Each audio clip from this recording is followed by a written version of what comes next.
So in chapter 17 of Proverbs, our verses tonight are verses 11, 12, and 13. Proverbs 17, verse 11, 12, and 13. I read them to you now. Proverbs 17, verse 11. An evil man seeks only rebellion, and a cruel messenger will be sent against him. Verse 12. Let a man meet a she-bear robbed of her cubs, rather than a fool in his folly. Verse 13. If anyone returns evil for good, evil will not depart from his house. We're used in the Bible to universal truths, to statements that have no exceptions at all. All have sinned and fall short of the glory of God, a memory verse that some of you learnt perhaps when you were young. No exceptions to that. It's true of everyone. All deserve death and judgment. Covers the whole human race. There is life in Jesus Christ for everyone who believes in him. Again, that is a universal statement. It's true that everyone who trusts in the Lord Jesus Christ will have everlasting life in his name. It's his promise. It's cast iron guarantee. There's no failure rate. There's no dropout. When we turn to the book of Proverbs, it seems to me that it works in somewhat of a different way. In the book of Proverbs, we find things that tend to be true. Well, you say, that's not so helpful. We want to know cast iron guarantees from God. But the thing about those guaranteed statements, they're rather intangible. They're to do with the future. They're to do with what happens after we die. And of course, by the time we see these things with our own eyes, it's too late. So what we get in Proverbs, yes, we do get glimpses of eternity. We do get glimpses of life after death and the judgment to come. But we also get a lot of statements about the way this world works. And this world is a complex place. But the Proverbs give us things that will tend to be true, and we can see going on in the world around us, which will strengthen our desire to live for God and to avoid sin. And our three Proverbs tonight particularly focus on the second area. What happens if people sin? What happens if people do wrong? What happens in this world if people do wrong? So they won't give us cut and dried guaranteed outcomes, but they will give us certain statements and tendencies that we could observe. If you said to me, I'm going on holiday to Las Vegas to play the slot machines or the roulette or the card tables, I would say to you, the house always wins. The house always wins. Whatever money you take, you'll come back with nothing. And if you're not careful, you'll come back in debt. Well, you say to me, well, my friend went to Las Vegas and he won £10,000. Yes, there are exceptions, but the house always wins. Yes, you might have a good night and end the night up, ahead. And you think, this is great. I want to do the same tomorrow. And the next night you lose it all, and the night after you lose some more. Overall, the house always wins. There'll be exceptions, but you can't argue with the general statement. You can't argue with the general truth. And it's like that with Proverbs. You get general truths. You can say, well, I know an exception to that. I know somebody where that isn't true. Fine, but the overall picture remains unchallenged. So, for example, Proverbs talks about evil people, sinful people. Now we know that everybody is a sinner. Everybody in the words of Proverbs is a fool, because the fool said in his heart there's no God, and we've all got that inside us. In fact, we all started out as fools, resenting and resisting the very idea of a maker to whom we owe our lives and to whom we owe our obedience. But not everybody sins to the same extent or in the same way. If you look at the way people handle themselves in this world, it is somewhat of a mixed picture. So, for example, when Jesus preached in the Sermon on the Mount, he said to the people around him, you who are evil know how to give good gifts to your children. Matthew 7:11. You who are evil know how to give good gifts to your children. You say, well, that's confusing. So these are not the fathers who abandon their families and leave the mother and kids on their own. We're not talking about that kind of father. We're not talking about an abusive father who beats his children for no reason, or a neglectful father who doesn't provide any food for his children. We're talking about good, kind fathers who give good gifts to their children, but they're still evil. Inevitably, there's something of a mixed picture when we look at human behavior and human conduct. Not everybody is as evil as they could be. You could say nobody is as evil as they could be. But everybody still has that element of sin in them, which will come out in various different ways. And then again, in terms of the consequences, if you look into eternity, the consequences are absolute. Sin brings judgment. No exceptions. No exemptions. Sin brings judgment. It's inevitable. It's 100%. If you look at this world, as Proverbs does mainly, then you'll see certain things that tend to happen when people go wrong and do wrong. But there'll be exceptions. But that shouldn't blind us to the overall picture, the overall message of these Proverbs. These general truths will help us and guide us and motivate us to do right and avoid wrong. If for some reason as a Christian you've become a little bit blasé about heaven and hell and the judgment of God, and if you feel a little complacent about sin and obedience in your life, Proverbs will tell us, well, this is what happens here and now when people go down a wrong pathway. These are the consequences now in this life. And these three Proverbs bring out three different aspects of the downside to sin and folly. So verse 11, an evil man seeks only rebellion, and a cruel messenger will be sent against him.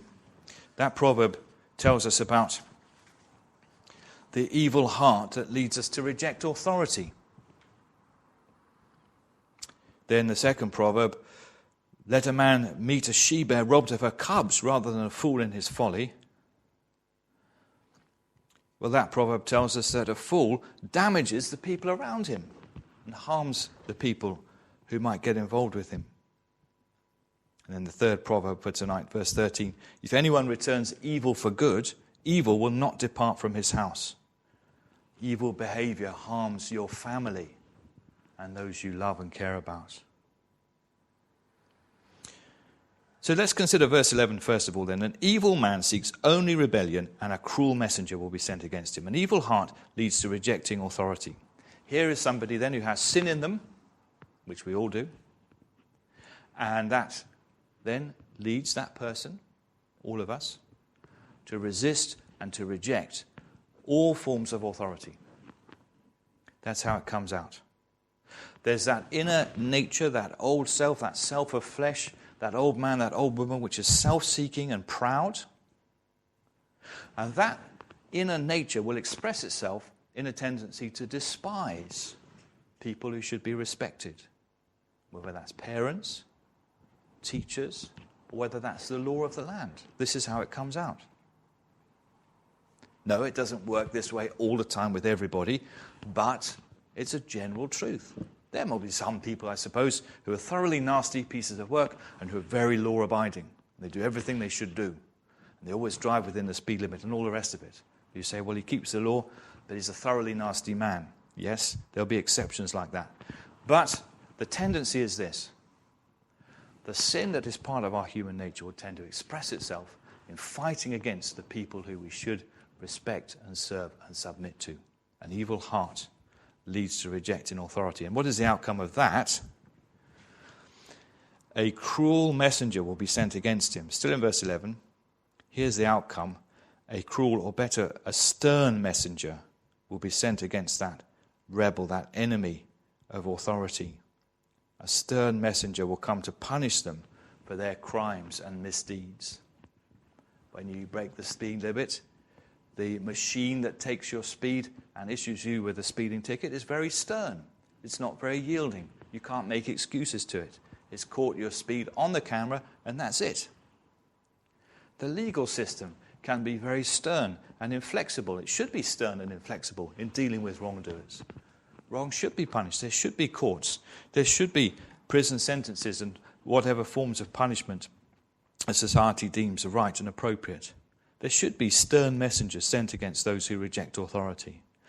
if you resist authority and keep resisting authority and keep fighting against the powers that be, eventually you'll suffer for it in this life, because somebody will come and arrest you and lock you up, and you'll be taken to court and put on trial.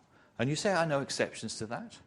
I know exceptions to that. I know people who've fiddled their taxes all their lives, or people who've fiddled their benefits all their lives, cheated the government out of money and so on. Yes, there may be exceptions, but don't let that blind you to the fundamental truth. In the words of the old song, I fought the law and the law won. That's how it tends to go. That should encourage us, if we need encouraging, to look at the powers that be with a new kind of respect and even an apprehension and fear. Tell ourselves, if I break the law, I may not get away with it. I probably won't get away with it. I can't keep getting away with it. I've got to respect the powers that be. And in fact, for us as Christians, the Bible goes further and tells us what our attitude to government should be. And this is very challenging. I'll ask you to turn to 1 Peter with me in chapter 2, verse 13.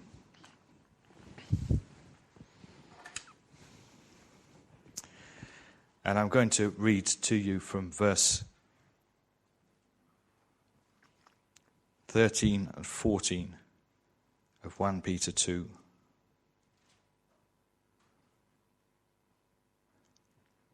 He says to us, be subject for the Lord's sake to every human institution, whether it be the emperor as supreme, or to governors sent by him to punish those who do evil, to praise those who do good. So now he says, this is a matter of good sense, keep the law, but it's also a matter of serving the Lord. It's more than just staying out of trouble and staying out of prison and avoiding fines and so on. It's actually honoring the Lord. Here is the emperor, or in our case, the prime minister. And here are all the laws he's made. And here are all the rules and the legislation that we need to come under. And he says, do this for the Lord's sake. Do this for the Lord's sake. This is part of your relationship with Christ. This is how you honor him. It's difficult to do this, isn't it? Sometimes it's difficult for us to take our politicians and leaders quite seriously. And we tend to think of things that they've done that perhaps don't seem to make a lot of sense to us. We look at some of the decisions they've taken and we think, well, I could have seen a better way of doing that. And we perhaps lack some of that respect for them. And this is something we need to challenge in ourselves. Because an evil heart is what leads us to reject authority. It's an outworking of sin from within us. And we need instead to serve the Lord and honor the Lord in the way that we obey the law of the land, and even in the way that we talk about our politicians and leaders. Honor the emperor, verse 17. Honor everyone, Peter says, 1 Peter 2:17. Honor everyone, love the brotherhood, fear God, honor the emperor. That must also have been quite difficult for those early Christians, by the way, because some of those emperors were thoroughly nasty pieces of work. But he still says to them, honor these people. Learn from the book of Proverbs that an evil heart is what leads us to reject authority. And learn from 1 Peter that serving the powers that be and doing the things that they say is something we do for the Lord's sake.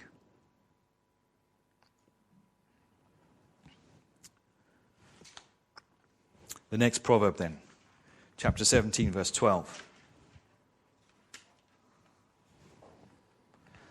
Let a man meet a she-bear robbed of her cubs rather than a fool in his folly. A fool is a person then who in his plans and his conduct damages the people around him. He draws people in and they get hurt.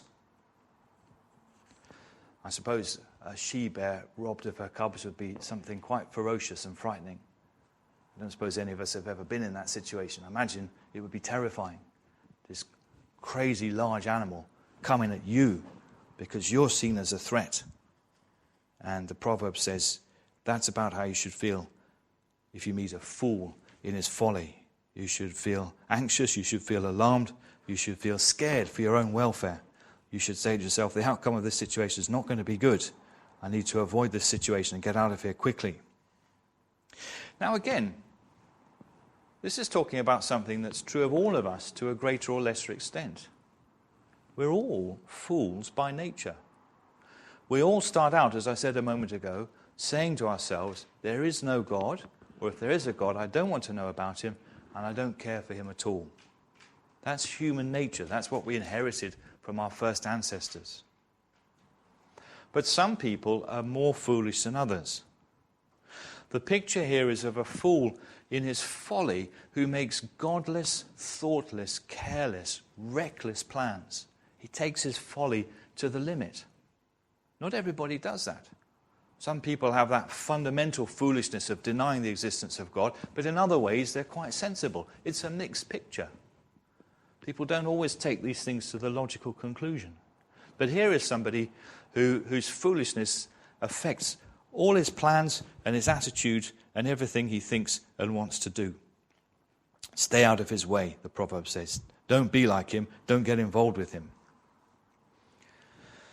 So, for example, a fool in his folly will squander your resources. Whoever pursues, precious treasure and oil are in a wise man's dwelling, but a foolish man devours it. So if you visit somebody and they've got lots of treasure and oil, that could be because they're a very wise, a very sensible person. A foolish man will tend to burn through resources and squander them and waste them. So here's somebody with a get-rich-quick scheme.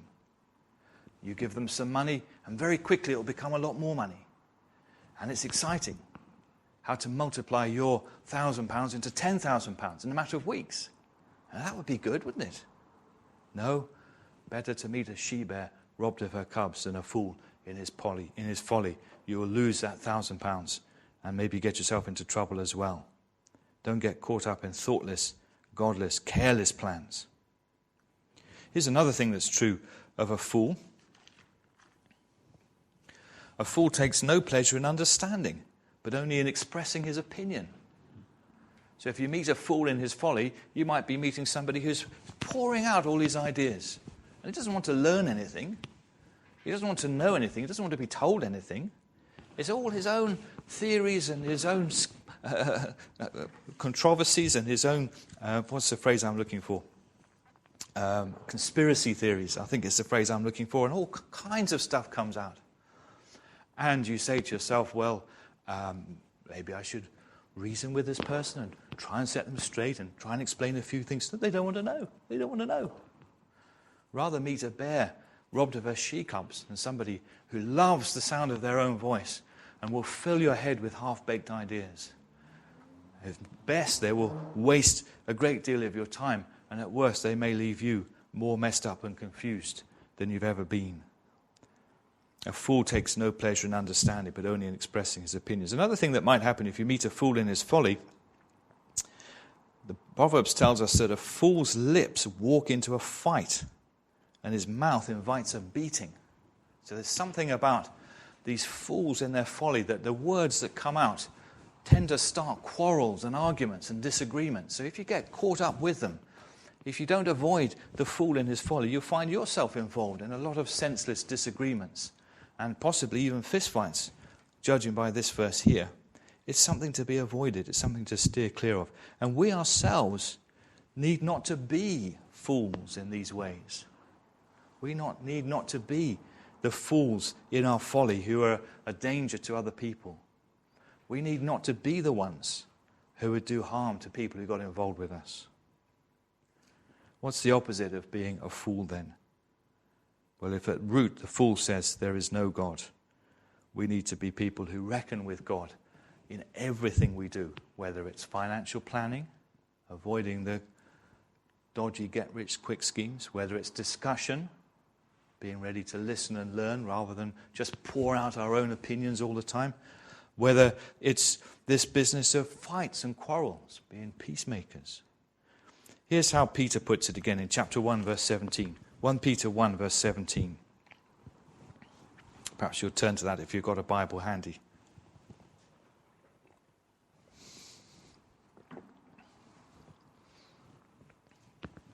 This is specifically to you believers now. You know there's a God. You're not the fool who says in his heart there's no God. You know him, and you call on him as your Father. You've learnt to say from the heart the Lord's Prayer, Our Father in heaven. You know that the Spirit cries out with your spirit, Abba, Father, Father, dear Father. You call on him as Father, and yet he's the judge of all, the impartial judge. So a certain fear of the Lord is appropriate throughout your time here in this world. A reverence for God, not like the fool with his godless and crazy plans and his pouring out of empty words and all the rest of it. Fear the Lord. This idea of fearing the Lord perhaps seems a bit strange. You say, well, if he's a father, why should I fear him? If I fear him, I'm not treating him like a father. Well, you've seen the wildlife programs of the lion cubs, have you? Little tiny things, size of a domestic cat, mewing away. And the lioness keeps them separate from all the larger lions for their own protection while they're tiny. But there comes a certain point when they're a few months old, when the father comes over to say hello, this massive beast with a shaggy black mane. He's the boss of the pride, and he lies down and rolls in the dust and makes himself at home and goes to sleep and has a little nap, and these tiny cubs just pull on his tail and tweak his ear, and then suddenly he wakes up and roars and scatter in fear. Well, this is their father. He'll protect them.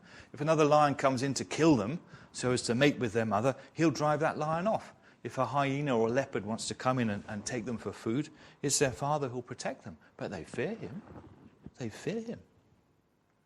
And so we fear the living God. We're not fools. We don't say there's no God. We treat him with reverence and awe as we call on him as Father.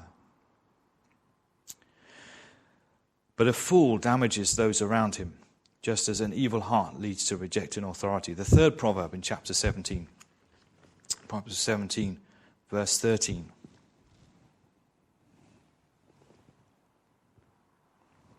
If anyone returns evil for good, evil will not depart from his house. Evil behavior will damage your own household, your family, the people closest to you. If you return evil for good, somebody's kind to you and you treat them badly or talk about them badly. Somebody's only seeking to say good things to you or do you kindnesses and favors, and you return evil for good. This is something that will come back onto your own family in a rather unpleasant way, this proverb suggests. Again, there'll be exceptions. Again, you'll know perhaps ungrateful, unkind people who seem to flourish and thrive nevertheless. But this is how things will tend to go, and it's a warning. How did this work out for King David? Do you remember? David took another man's wife, and they spent the night together, and this was a man who'd only ever done him good. Uriah was one of his 30 fighting men. He fought for David, he risked his life for David. At that very moment, he was away fighting David's battles, where David should have been, on the front line. But David was lounging around in his palace and took the opportunity to be intimate with Uriah's wife. David and Bathsheba treated Uriah badly, someone who'd never done them any wrong. And Uriah was such an honourable man that when David sent for him to come home, he wouldn't go down to his wife. He said, the fighting men are intense in the field. And he slept in the doorway of the king's palace with the guard. David then found that Bathsheba had become pregnant, so he sent to have Uriah killed in the front line of the fighting. He treated him very badly. He returned evil for good. So what happened to his household then? You remember how things went on for David from that point? Did evil depart from his house? Well, the next thing that happens in the story of David is the child dies.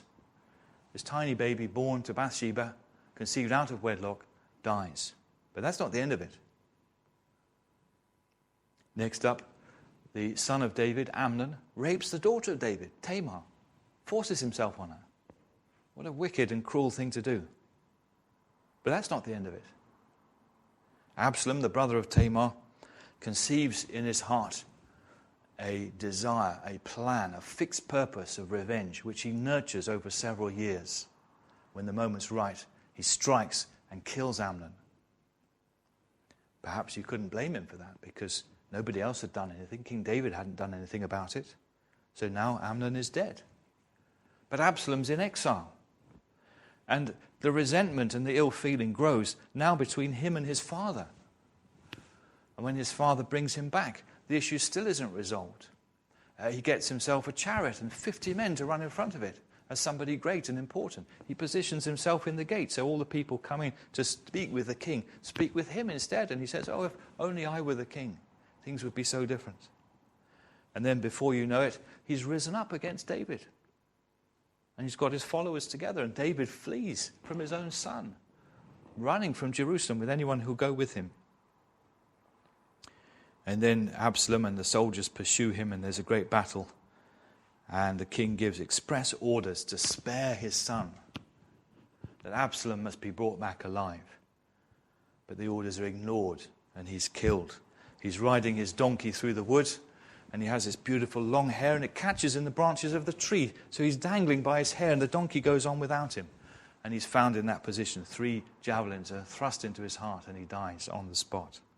When David hears, he weeps and cries aloud, oh, Absalom, my son, Absalom, if only I died instead of you, Absalom, my son. And all the soldiers who fought for him hear it, and they're embarrassed. They're ashamed of themselves. It's as if they've lost the battle instead of won.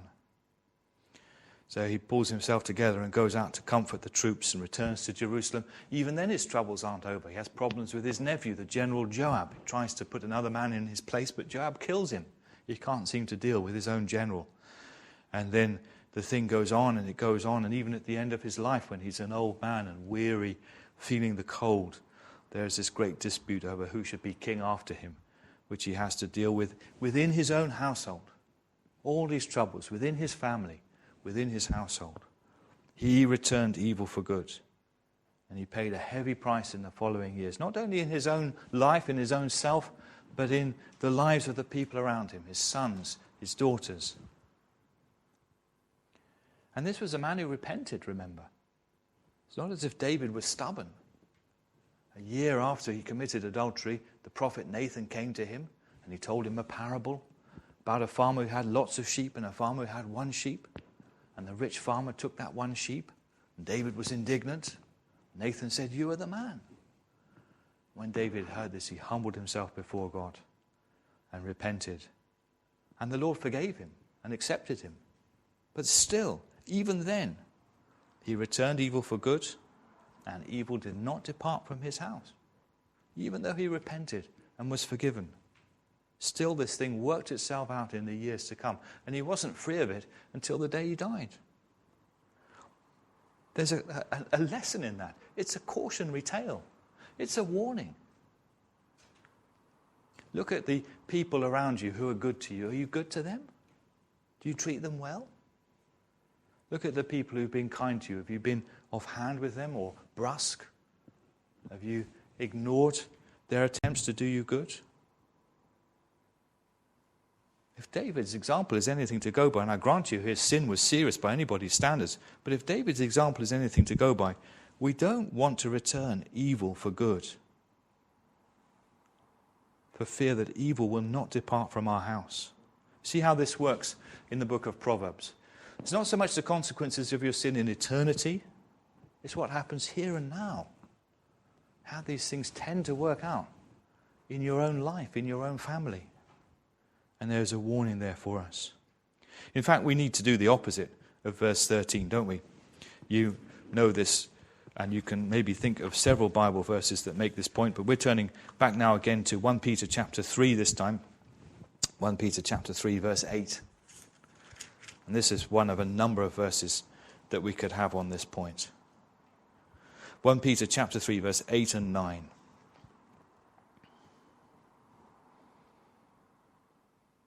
Finally, all of you, he says, have unity of mind, sympathy, brotherly love, a tender heart, a humble mind.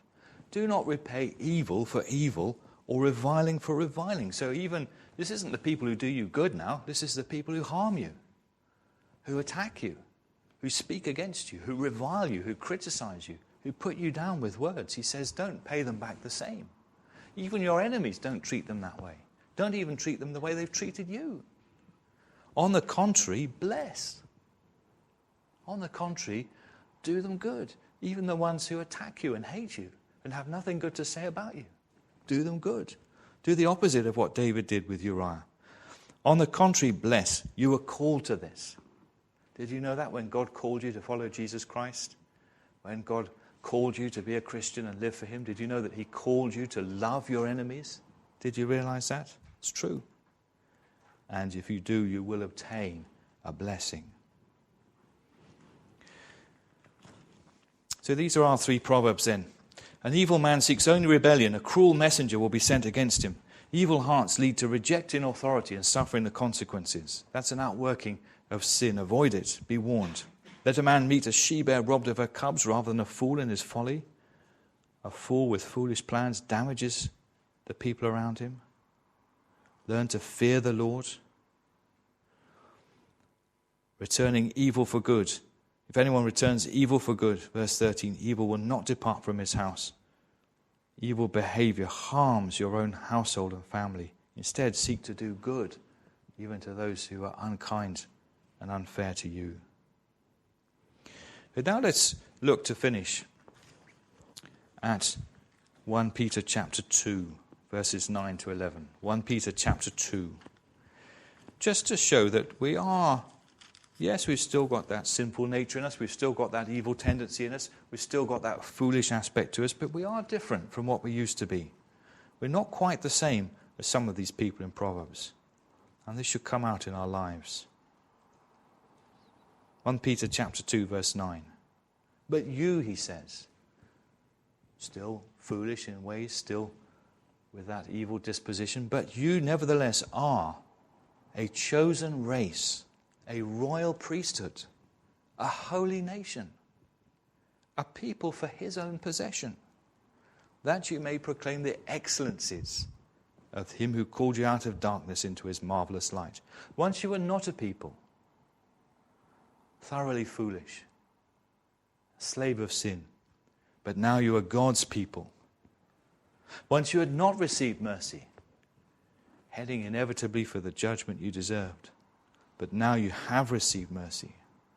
Beloved, he continues, I urge you, as sojourners and exiles, as people who don't belong here. You don't belong in this world. This world isn't your home. You're a stranger here. You're an alien. You belong in glory.